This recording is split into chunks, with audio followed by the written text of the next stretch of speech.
encontra na carta aos Hebreus, capítulo de número 11, verso número 3.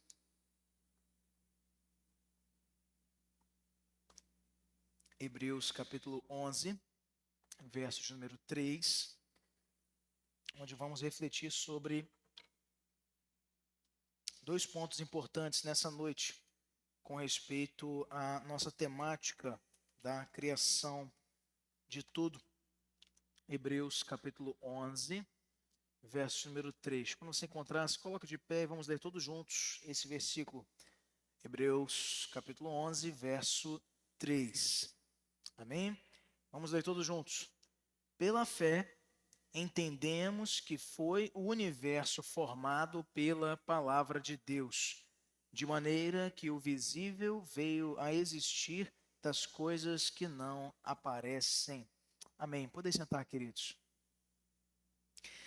Nós temos acompanhado aqui nos nossos estudos uma relação mais próxima da Bíblia com a ciência. Falamos na semana passada algo a esse respeito. O livro que nós temos utilizado é este, Gênesis 1 e 2, do professor Adalto Lourenço, já falecido. E interessante o subtítulo desse livro, que é A Mão de Deus na Criação. E a gente vai começar a ver um pouco disso hoje. A assinatura de Deus nas coisas criadas. Se você, de repente, não quiser esperar até dezembro, quando nós vamos presentear um exemplar desse livro, lacrado, novinho, para aquele que mais participar dos nossos estudos de quarta-feira. Mas se de repente você já quer comprar, você pode adquirir. É um preço bem acessível, se não me engano, R$ 35. Pode ser encomendado aí na editora Cultura Cristã. Mas você vai achar com mais facilidade na editora Fiel, tá bom? Então é esse livro Gênesis 1 e 2 que integra uma coleção do Adalto Lourenço.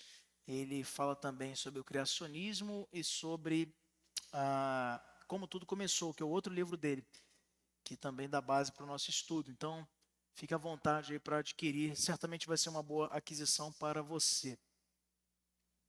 Meus irmãos, na semana passada, na última semana, nós exploramos um pouco mais sobre os propósitos do livro de Gênesis. Falamos que o objetivo de Gênesis não é nos apresentar ou apresentar para o mundo evidências que comprovem que Deus criou o mundo. Não é esse o objetivo do livro de Gênesis. É nos contar a história da origem das coisas, de maneira que nós pudéssemos compreender. Falamos um pouco que é um livro que diz-nos o suficiente para que, na nossa limitação humana, nós compreendêssemos que Ele é o Criador e como foi, dia após dia, o processo da criação, como nos é narrado em Gênesis 1 e 2. Mas também não é um livro que entre em tantos detalhes que nos deixe confusos, ao mesmo tempo em que não é genérico, de deixar pontas soltas, abertas, e que não nos permite entender que o Senhor é o Criador. Também vimos na semana passada os propósitos da ciência.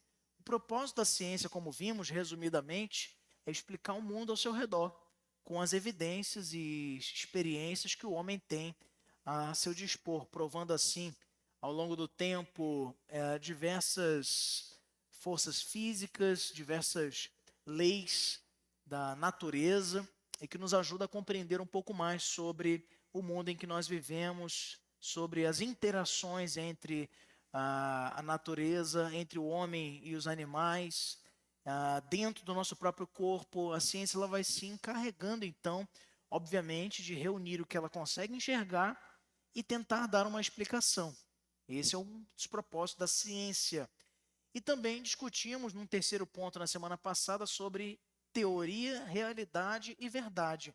E vimos, relembrando, que nem toda teoria científica é uma verdade científica. Eu usei um exemplo que você vai lembrar, onde nós falamos que dizer que água é vida é uma teoria e não é uma hipótese científica, não uma realidade, uma verdade.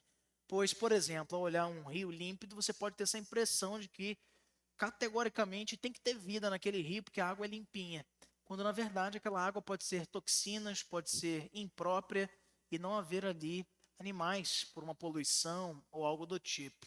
Então, nem tudo que nós vemos necessariamente conduz a uma realidade. A ciência, ela tem muitas propostas e teorias que, de repente, na tua escola, de repente, num diálogo com algum amigo, com algum parente, foi te apresentada uma teoria como uma verdade absoluta. Um exemplo é a teoria naturalista, que fala sobre a evolução das espécies. São propostas, não tem comprovação histórica e científica disso, apenas hipóteses e suposições. E na realidade, o que nós pretendemos que você obtenha ao fim de uma jornada de estudo aqui na IPA sobre esse tema, ao final desse ano, é entender que é muito mais lógico crermos na criação, porque temos argumentos fidedignos na autoridade da palavra de Deus e, mais do que isso, evidências ao nosso redor que não nos deixam dúvidas de que o mundo foi criado, e não só que ele foi criado pelo Senhor. Ainda tem isso e que nós vamos explorar um pouquinho hoje. Nós vimos que muitas das teorias científicas não refletem necessariamente uma verdade científica, sendo tão somente propostas de explicação da realidade ao nosso redor. E relembramos dessa forma que Deus não trabalha com teorias, diferente dos homens que tentam explicar as coisas, dando então teorias e explicações lógicas. A Bíblia, portanto, não trabalha com teorias, por ter sido a revelação do Senhor sobre como tudo começou. Os homens têm suas teorias sobre a origem de tudo. A Bíblia nos relata com autoridade como tudo começou. Então, existem duas coisas que eu queria destacar de maneira breve essa noite com os amados irmãos. Hoje, nós pretendemos dialogar sobre as diferenças entre o criacionismo científico e o criacionismo bíblico, para que nós entendamos que não se tratam da mesma coisa. Em primeiro lugar, nós vemos então o criacionismo científico. Como vemos no nosso slide, a ciência ela pesquisa evidências para compreender a realidade. A ciência ela busca essa verdade constantemente, mas muitos pensam que toda proposta científica só pode ser naturalista ou evolucionista, isto é, que somente pelo viés darwiniano ou pelo viés da evolução das espécies é que se pode explicar o homem, se pode explicar a origem do mundo a partir da ciência, quando isso não é verdade. A ciência ela não tem só a teoria naturalista, a teoria de Darwin, ela também se baseia, muitas das vezes, numa proposta criacional. E isso não necessariamente é baseado em literatura bíblica, em crenças ou em superstições, como eu coloquei aqui. Isso não é verdade. Existem propostas científicas que são criacionais ou criacionistas, mas estas propostas não estão baseadas em literatura religiosa, nem em crenças e superstições. Elas trabalham com evidências. É como você vai ver muitas vezes até cientistas conclamando-nos ao raciocínio lógico de que a complexidade das coisas criadas sugere haver um Criador. Mas com isso eles não estão dizendo que este Criador é Deus. Percebe? Alguns, eu vou dar um exemplo bem categórico para vocês. Existem ateus que creem que o mundo foi criado. Aí você vai me dizer, mas como, pastor? Como é que alguém pode crer que o mundo foi criado, mas não por Deus? É porque existem ufólogos, existem cientologistas, que é uma religião, inclusive, aquela que o renomado ator hollywoodiano Tom Cruise, ele é filiado nessa religião, e muitos artistas se filiam a ela, e que foi uma religião criada na década de 60 por um cineasta, é por isso que ela é bem fantasiosa, chamado Ron Hubbard. E ele criou uma teoria de que uma civilização avançada no passado, há milênios atrás, há milhões de anos atrás, de extraterrestres teria criado a Terra para, então, com a intenção de evoluir uma consagrada espécie ali, poder, então, as suas almas passadas habitarem os corpos dos humanos. E por isso que a gente lida com doença, com depressão, porque são reflexos de extraterrestres do passado que enfrentaram guerras contra um dominador do mal. Bem cinematográfico, né? A gente podia fazer um filme em cima disso aí que não ia perder em nada para os Vingadores. Mas olha, para você, estou usando isso aqui como exemplo para você entender que não necessariamente todo mundo que diz, não, realmente a teoria naturalista não me convence. Tem pouca lógica em entender que o homem veio do macaco. Tá, mas isso não automaticamente torna aquele indivíduo que assim pensa um cristão, alguém que crê na Bíblia. Pois como Ron Hubbard, que não é cristão, é cientólogo, que já faleceu obviamente, ele defendia dessa forma, que extraterrestres que criaram, ou seja, é um criador, mas não é Deus. E está igualmente errado. Compreende? Entretanto, não é possível, pela via da evidência, da experiência científica, provar que Deus criou o mundo. Não é possível. E ele mesmo nos diz isso no texto que nós lemos inicialmente, em Hebreus 11, verso 3. Ele diz, pela fé entendemos que foi o universo formado pela palavra de Deus, de maneira que o visível veio a existir das coisas que não aparecem. Então, meus irmãos, o criacionismo científico, ele não necessariamente nos ajuda a compreender o que a Bíblia nos ensina sobre a origem de como tudo começou, sobre a origem de todas as coisas. Existem criacionistas que não são criacionistas bíblicos, são criacionistas científicos. Isso é esclarecedor e libertador para você, porque você pode acompanhar por aí, só pela palavra criacionismo, já se sentir seduzido em depositar tua confiança no que você vai ler ou no que você vai assistir em tempos de redes sociais e de muitos materiais a esse respeito. Então, o criacionismo que nós cremos, ele não é um criacionismo científico. Por quê? Porque a existência de Deus, a criação, não pode ser provada em um laboratório.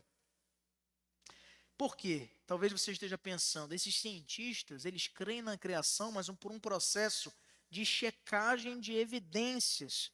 Mas nós não temos, além da nossa intuição lógica, da revelação geral que foi colocada na consciência do homem, a sua lei impressa no coração de toda criatura, além disso, nós não temos evidências científicas, provas.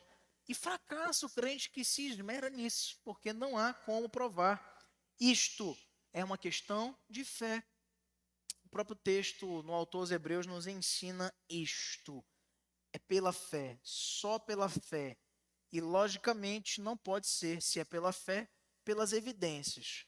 Mas antes que você chegue a conclusões erradas, nós precisamos dizer e estabelecer duas coisas importantes. A primeira, o universo foi criado. Isso é uma evidência. Nós podemos ver lá em Romanos, capítulo 1, veja comigo na sua Bíblia, versos 19 e 20. Carta de Paulo aos Romanos, capítulo 1, e nós até lemos esse texto, versos 19 e 20, que diz assim: porquanto que de Deus se pode conhecer, é manifesto entre eles, porque Deus lhes manifestou. Porque os atributos invisíveis de Deus, assim o seu eterno poder, como também a sua própria divindade, claramente se reconhecem desde o princípio do mundo, sendo percebidos por meio das coisas que foram criadas. O texto de Romanos, ele nos informa que por meio das coisas criadas, isto é, a natureza ao nosso redor, qualquer pessoa logicamente responsável vai concluir que existe um Deus. Existe um Deus invisível, com poder eterno, natureza divina, e que vai além da natureza, um Deus chamado transcendente, está acima de nós. É uma conclusão óbvia quando examinamos a natureza e podemos compreender que ela foi criada. E isso até aí não difere uma criatura de Deus de um filho de Deus. Um cientista que tem essa visão de que o mundo foi criado porque a lógica lhe sugere isso. E sim, é a lógica que nos sugere isso para ele atravessar essa ponte e entender que além da lógica sugerir que há um Criador, a Bíblia nos revela que esse Criador é o Senhor, o Deus vivo e verdadeiro. Então, o não óbvio seria dizer que o universo surgiu espontaneamente, do nada, sem razão, sem propósito, de uma explosão.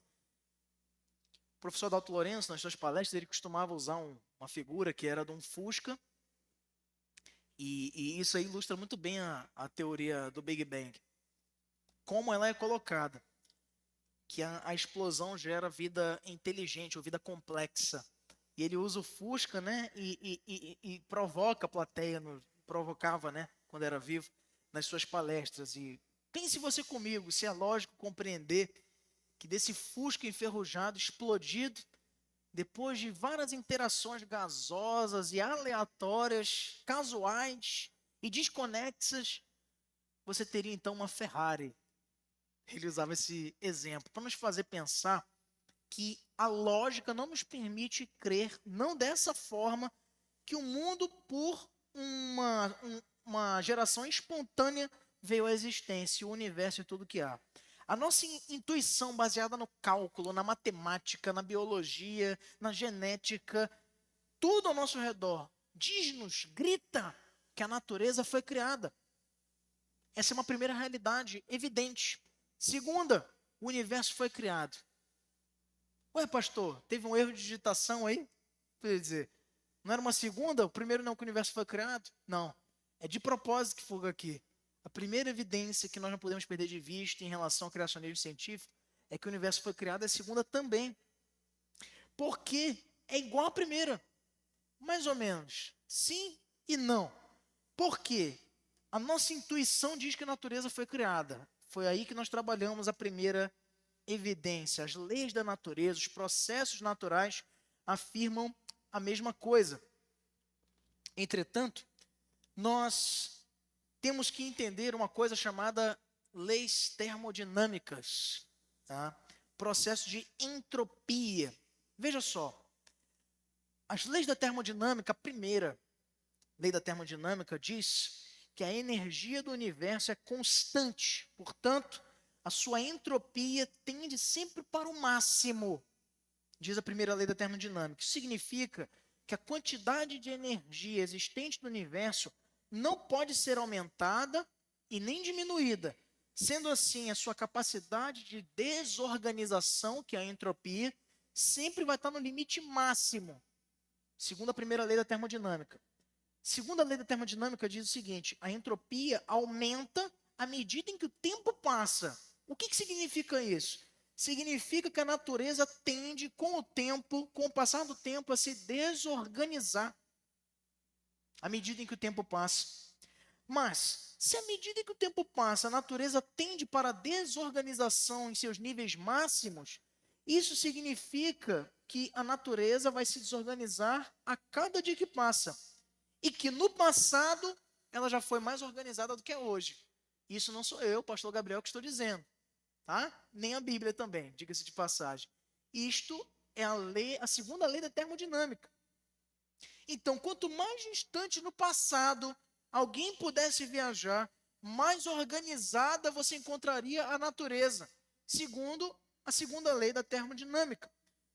Chegando ao início de tudo, no passado, se você pudesse até lá viajar, você encontraria uma natureza extremamente mais organizada do que é hoje. E aí, qual processo natural teria produzido uma natureza logo no seu início perfeitamente organizada? Nenhum. Nenhum processo espontâneo natural geraria aleatoriamente uma natureza logo em seu princípio organizada. Microfone aqui para o presbítero Oswaldo.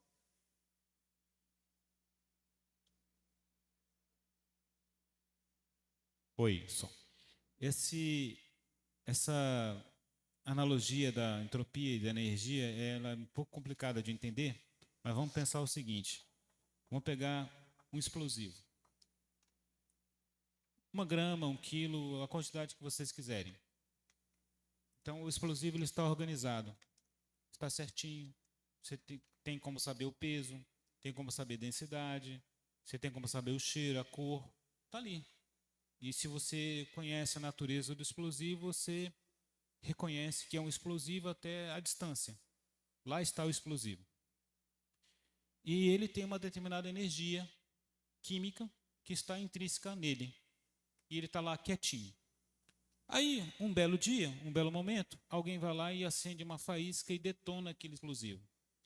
Aquela energia que estava comportada e organizada, ela é libertada. Mas não é uma libertação assim, suave, Sutil, né? sutil. Não. Ela é instantânea, ela é uma velocidade incrível e fantástica. Caótica. Exato. E toda aquela energia é libertada praticamente no espaço de tempo mínimo, o menor possível. Então, essa energia que é liberada leva o caos. Quanto maior caos, maior a ação da energia. E a maior troca de energia. Quanto maior a troca de energia, essa energia passa deste corpo para aquele ou daquele para este, você tem esse aumento de entropia, essa desorganização. E imaginar que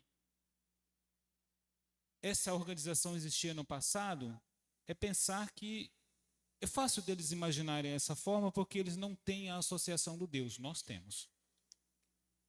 Nós sempre entendemos que Deus está no comando, Deus está conduzindo. A organização hoje, ela não é nem mais nem menos organizada do que no passado. Só observar os astros. Você tem, por exemplo, o cometa Halley, que visita a Terra a cada 76 anos, alguns meses e alguns dias. E interessante é que já mediram esse prazo e ele não falhou em nenhum segundo. Então, se não tem organização no cometa Halley, no seu tempo, na distância que percorre e vai e volta, o que há de se pensar? Entenderam a coisa como é? Leva-se 8 minutos para a luz solar chegar aqui na Terra. 8 minutos. Tem um tempo. Eles já conseguiram cronometrar esse tempo. Desde o momento que conseguiram cronometrar o tempo da viagem da luz à Terra, naquele determinado ponto, porque o percurso da Terra em torno do Sol é elíptica, esse tempo varia, se naquele mesmo ponto em que a Terra está, você pode observar que é o mesmo prazo. Não há praticamente nem mais nem menos. É claro que isso tem uma certa variação, mas é ao longo de milhões e bilhões e bilhões de anos, nós não percebemos. Então, meus irmãos, se não tem organização nisto, sinto muito, mas é a pessoa que pensa dessa forma, na ausência de um Deus, não consegue enxergar o Deus na natureza. Tem um fato interessante que diz que todo aquele que consegue chegar na porta de uma espaçonave para vislumbrar a Terra do espaço, ele volta diferente. E não é à toa que os cosmonautas russos, quando voltam, são simplesmente redoutrinados, porque eles, naquele momento, conheceram a presença de Deus sem o saber. Eles voltam diferentes. Tem um nome que é um. É como se fosse assim, efeito de borda. Mas não é isso. Tem um nome em inglês bonitinho aí que eu não estou me lembrando agora. E que é um fenômeno que exatamente acontece como o presbítero Oswaldo colocou, quando o astronauta ele se depara com o seu corpo fora da Terra. Então as coisas parecem tendem a ter uma importância diferente para ele quando ele volta, sabe? Por exemplo, teve uma expedição agora recentemente desses bilionários que estão fazendo turismo espacial na órbita da Terra.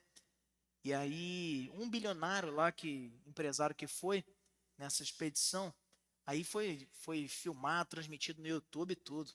Aí todo mundo torcendo, pensando que ele ia pular cambalhota na gravidade zero, ia aproveitar lá, porque ele gastou uma grana para ir lá. Chegou lá, ele congelou. Ele congelou assim, ele travou. Ele saiu da cabine, né, lá da empresa que fez essa viagem. Aí ele olhou para fora, olhou a terra lá embaixo, ele congelou, ele travou. Porque o ser humano, o teu cérebro não entendeu que tu não vai cair. Ainda tem isso, ele sente ainda o efeito de transição gravitacional. Então ele não sabe ainda que ele vai cair, que ele não vai cair. Ele não entendeu ainda que ele está protegido. E tem essa questão psicológica, que você olha tudo de lá, por exemplo, lá de cima, É inegável que o homem atingiu degraus históricos e tecnológicos notáveis. O homem fez grandes construções, o homem construiu os prédios mais altos da história, mas lá de cima você não consegue ver nenhum, sabe? Aí a vida passa a ter outro significado, como o Oswaldo colocou. Porque nem as nossas maiores conquistas lá de cima têm a mínima relevância. Né? Fronteiras não se vê lá de cima. Né?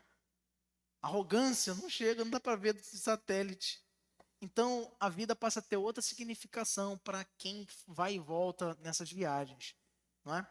Então, voltando para cá, as leis da termodinâmica nos demonstram que o universo foi criado pela organização da natureza. Processos naturais, então, por essa lógica, não poderiam ter trazido a natureza à existência como ela é. Não existe outra possibilidade científica. Assim, é possível demonstrar cientificamente que a natureza, o universo e a vida foi criado. Mas só não é possível demonstrar quem ou o que a criou. E aí que para o criacionismo científico. Ou ainda como também o criacionismo científico não tem esta resposta, porque ela não se baseia em proposta de religião ou escritos religiosos. Apenas afirma, baseado em evidências, que o universo e a vida, com a complexidade que nele pode ser encontrada, não poderiam ter vindo à existência por meio de processos naturais ou pelas próprias leis da natureza por si só. Por isso é que nós afirmamos e reafirmamos que não é possível provar cientificamente que Deus criou o mundo. Mas não era para ser provado mesmo, é pela fé, como vemos lá em Romanos 11, 3. Mas podemos provar cientificamente que o mundo foi criado. E até aqui nós concordamos com o criacionismo científico. E se nós não podemos provar que Deus criou o mundo, como fica a narrativa de Gênesis sobre a criação? E esse seria aqui o nosso segundo ponto. Já falamos sobre o criacionismo científico e nós queremos encerrar, falamos sobre o criacionismo bíblico. Embora nós não possamos provar cientificamente que Deus criou o mundo, isso não significa que ele não criou. E aí você precisa analisar essa questão. Nós estamos tratando aqui com duas afirmações. A primeira é que o mundo foi criado. E a segunda é que Deus criou este mundo. A segunda, que Deus criou o mundo, é um pouco mais complexa. É um pouco mais difícil. Não é? Vamos partir da seguinte suposição. Se Deus criou o mundo, ele teria deixado evidências disso. Você concorda comigo? Ele teria deixado evidências de que ele foi o Criador. Pois um artista é reconhecido pelas suas obras. Um escritor também é reconhecido pelas suas obras, seus escritos. A mesma coisa acontece com a natureza. O Criador deixou evidências na sua criação, como nós podemos observar nesse próximo slide. Essa foto é muito interessante porque existe uma corrente chamada design inteligente, que diz que Deus deixou uma assinatura geométrica e matemática em toda a criação. Um dos grandes estudiosos disso não é nem contemporâneo, era um cristão alemão do passado, chamado Johannes Kepler, e ele foi um dos grandes estudiosos disso, e com a sua morte, seus estudos ficaram pelo caminho no que diz respeito à matemática do Criador.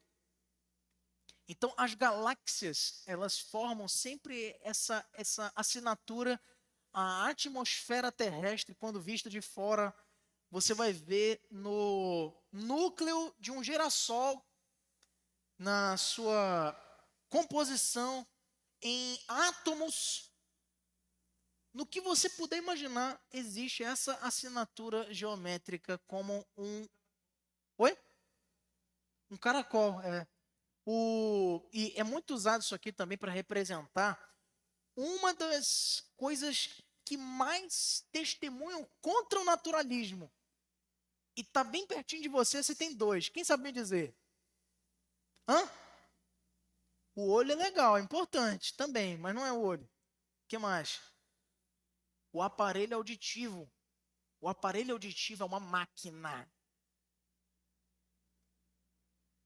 Eu queria ter mostrado, não deu tempo de colocar aqui a foto do aparelho auditivo. Gente, o aparelho auditivo, eles são filamentos cautelosamente alinhados que te trazem os dois ao mesmo tempo, o equilíbrio do corpo, porque por isso que quando você é golpeado na cabeça, e por isso toda a caixa craniana que abriga também o teu aparelho auditivo, você fica desnorteado, né? Cambaleante.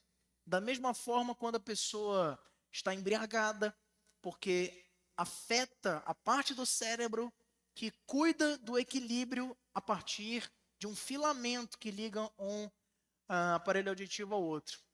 Ele vibra em uma frequência certa para que você possa ouvir. É tão complexo e tão engenhosamente construído que não é possível crer que foi feito aleatoriamente ou feito por geração espontânea. E exatamente o teu aparelho auditivo tem esse formato, chamado a assinatura de Deus. O Deus da Bíblia, queridos, ele é triuno, ele é 3 em 1. Não são 3 deuses, como você sabe, e eu também. É um único Deus que subsiste em 3 pessoas, o Pai, o Filho e o Espírito Santo. Ok?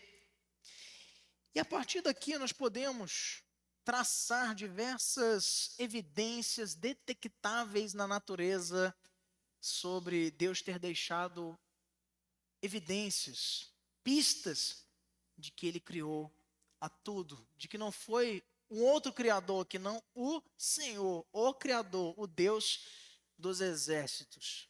Essa característica do Deus da Bíblia, o nosso Deus, é peculiar. 3 em 1. Vejamos agora as características também da natureza. Primeiro, o tempo, ele se divide em 3 estágios: passado, presente e futuro. 3 em 1. Você pode ver também a composição dos átomos, formados por prótons, elétrons e nêutrons. 3 em 1. Só que ainda sobre os átomos, cada um deles existe, o próton e os nêutrons existem também em 3 em 1, porque cada um é formado por 3 quarks. Isso é a composição da matéria. Os átomos têm a assinatura de Deus. As formas de vida, queridos, também se baseiam em informação genética. E essa informação genética aparece codificada no DNA através de sequências de pequenas letras químicas, que é a ATCG, adenina, timina, citosina e guanina. E cada uma dessas letrinhas, essas sequências, são divididas naturalmente em códons. E cada códon possui 3 letras em cada filamento genético do teu DNA. 3 em 1. Apenas mais um exemplo. Quantas pernas precisa um banquinho para ficar de pé? 3. Tá aqui, ó, a demonstração aqui, ó. O que é isso aqui que está sustentando a câmera que nos filma nesse momento? É um tripé. Se corretamente feito, é óbvio que existe banco, você vai me dizer, pastor, existe banco de 4. Ele fica mais sólido, mas com 3, se calculado certinho, ele fica de pé. Tem que ter uma equidistância. Então, a estabilidade de um mero banquinho de madeira também pode revelar-nos esta questão. Então veja, queridos, é interessante pensarmos sobre essas evidências da criação. Nós poderíamos continuar mencionando muitos outros exemplos da natureza, mostrando que ela é base 3 em 1, em diversas coisas. Como a música, que é composta de 3 estágios, harmonia, melodia e ritmo, como tantas outras questões que nós poderíamos refletir. Mas o que nós não podemos conceber, segundo as evidências que ele deixou para nós, e esse é o criacionismo bíblico, é de que o mundo e o universo não foi apenas criado, foi criado pelo Deus triuno, pelo Deus que é Pai, Filho e Espírito Santo. Essas características o distinguem e nos demonstram de maneira fidedigna o traço e a assinatura de Deus no universo. Conclusão, queridos. Você teria alguma dúvida sobre quem teria sido o criador da natureza? Eu espero que não. Por que então a origem do universo e da vida não poderia ser exatamente como descrita na narrativa bíblica, diante de todas estas evidências? Por que essa narrativa não seria a narrativa da verdadeira história do universo, da vida do ser humano, como tentam fazer pensar os ateístas, os naturalistas e aqueles que não creem na autoridade das Escrituras? Seria por falta de evidências científicas ou históricas? A resposta não é tão difícil assim. Quando nós olhamos ao nosso redor, vemos que na realidade é a dureza do coração do homem que o impede de enxergar o que obviamente está diante dos seus olhos. Como tudo começou com o Senhor, o Deus da Bíblia, Ele que é o Criador. Como em todos os nossos estudos, queremos encerrar com uma frase de um cientista. Isso aqui vai desconstruindo o presbítero Oswaldo. Aquela ideia, não, o cientista é contra a fé. E os grandes e mais brilhantes cientistas da história eram cristãos, como Johannes Kepler, que diz o seguinte: as leis da natureza nada mais são do que pensamentos matemáticos de Deus. Olha só que interessante, né? A matemática de Deus, que Ele nos permite conhecer, porque ainda há aquela que nós não temos condição, chamados no contexto da fé, mas também cientificamente há uma reflexão sobre isso. Os mistérios. Os mistérios de Deus, na verdade, é a ciência que a gente ainda não alcançou. É a ciência que ainda não foi nos permitida pelo próprio Deus de conhecermos, ou que nunca teremos pela nossa própria limitação humana. Que Deus nos abençoe, queridos. Nós queremos encerrar o nosso estudo de hoje, aproveitando aqui ainda a nossa gravação, para convidar você que nos acompanhará aí no YouTube da IPA a vir participar conosco às 7h30, toda quarta-feira, aqui na IPA. Venha participar conosco, Avenida Cláudio Sanders, número 524, no bairro Centro de Ananindeua. Você será muito bem-vindo com a sua família. Vamos ficar de pé, queridos, encerrar mais um culto de oração e doutrina de oração, e vamos, com isso, cantar